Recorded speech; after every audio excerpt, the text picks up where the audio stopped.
Welcome back, everyone, and today we draw Toy Bonnie in 4 different styles. The styles that we have for today are realistic, human, cartoon, and withered. Let's start off with the cartoon effect. The most important things to note with the cartoon effect is 1. Colors need to be laid down bold and smooth. We want to make sure that we take our time to make sure that the coloring is going to be flat and even across all surfaces. 2, we want to make sure that the outlines that we apply to this section are going to be even in thickness. We don't want to have any lines that vary in line weight.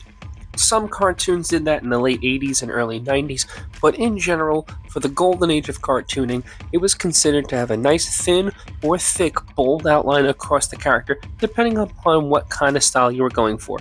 If you're going for the rubber hose effect, then you're going to have a much more bolder outline. If you're going for more of a Disney effect, then you're going to have a much thinner outline. Another tip, if you mess up with your coloring and some of it bleeds over, we can use the outline to fix that. So how we're going to do that is by making sure that the line is a little bit thicker across that area, basically hide all of the imperfections. And then we're going to finish off with a nice bold outline of shadow and then make sure that the highlights are extra strong because this is a shiny character. We want to make sure that the highlights are just as important. And now we're going to transform Toy Bonnie into the Withered style. And this is basically me transforming the character in lieu of doing a horror into a horror style. I'm going to keep a lot of things very similar to the Withered Toy Bonnie that you saw earlier, but I'm going to add significantly more cracks than what is in the original concept. I do love the wires on the side. I'm not going to change the coloring that much, but basically it's going to ramp up the damage that's received. One of my favorite ways to draw characters is kind of how you're seeing it transform here before you. I love to work with getting the thickest, blackest parts done first, then adding layers of gray. Generally when I do this, it's like doing an underpainting. If you would ever paint, you generally will take all of your tones of darks, grays, midtones, highlights, etc. You would do it in a neutral color, usually a brown, sometimes a red or a blue if you're trying to be a little warm or cool, but generally like a nice sepia color you would do in tones of brown. And that's how you can then overpaint over the top with all the color and get these really cool gradations already filled in. That's kind of like how I want to draw most of my characters. It's a mini cheat, if you will. I could take the character, quickly transform them in seconds, and I don't have to worry about too many warms or cools or grays, because then I can bounce in with all other colors to add that in. But if I get my 3D gray in, I can just make the character come to life that much faster. And it's really, I think, a fantastic way to do things if you're a young artist and kind of have trouble making things look realistic or semi-realistic. So if you're having trouble drawing your characters and getting that nice three-dimensional feel, try doing your gray tones in first and adding color over the top. I think you'll have it be a wonderful way to create a three-dimensional character super fast. Just adding the last little few cracks to give this detail a little extra zip, and we're going to transform him now into a human. And now what do you mean by human? Well, he is voice acted by one specific person, internet personality MatPat from Game Theorists. And I thought it would be an awesome opportunity to do a portrait of him in this section. If you struggle with realism, here's a couple of tips that will help you elevate your realism game. 1, I always love starting with the eye. I love making sure that the eye is not only perfectly set in the character, but as much detail as possible. There's a reason why this saying goes, the eyes are the window to the soul, and it exhibits that also in art. When we look at any portrait, I always find myself captivated by the eyes first, because I want it to almost feel like I'm looking into the drawing and it's looking back, or I'm looking at the painting and it's looking back at me.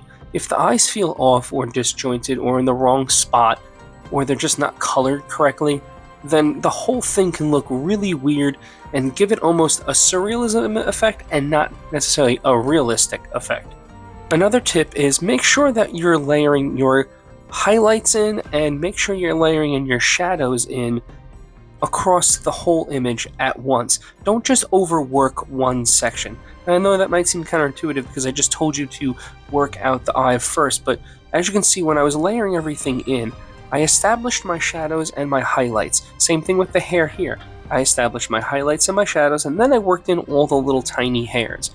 I could go into more detail with this particular section by adding more hair and more color in the skin, but then that would be going into hyperrealism, and that's just not what I want to do, is spend 10 hours on one little section. But I want to actually just show you how you can achieve these things at home yourself.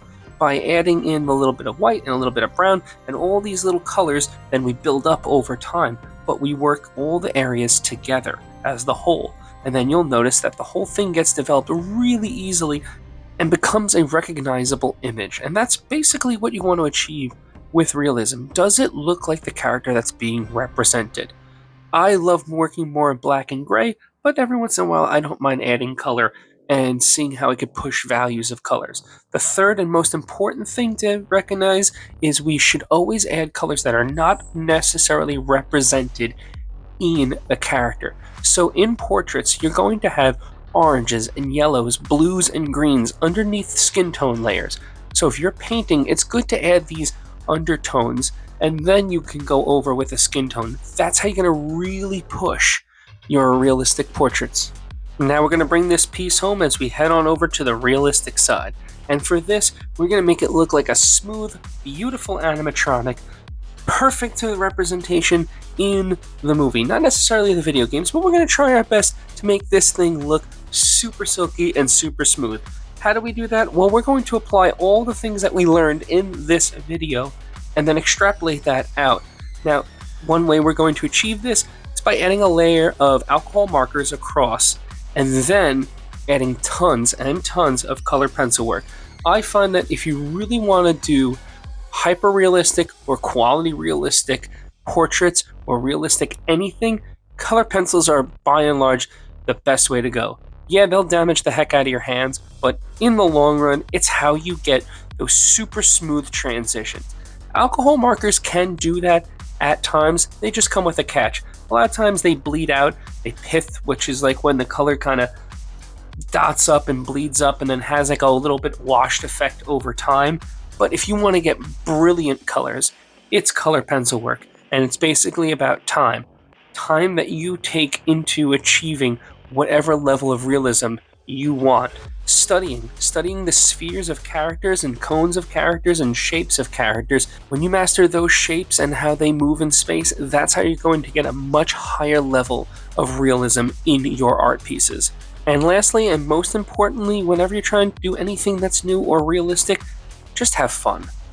Have fun, take your time exploring. Enjoy trying new color combinations. Enjoy trying new ways of applying a new medium across your canvas or your drawing pad. Try paint pens, try alcohol markers, try them over the top of each other. It's all about having fun, because then you will continue to want to do better and try new things in your art style. And that's all we got for today. Let me know which one was your favorite. Thank you so much for stopping by. And as always, I'll see you all in the next video.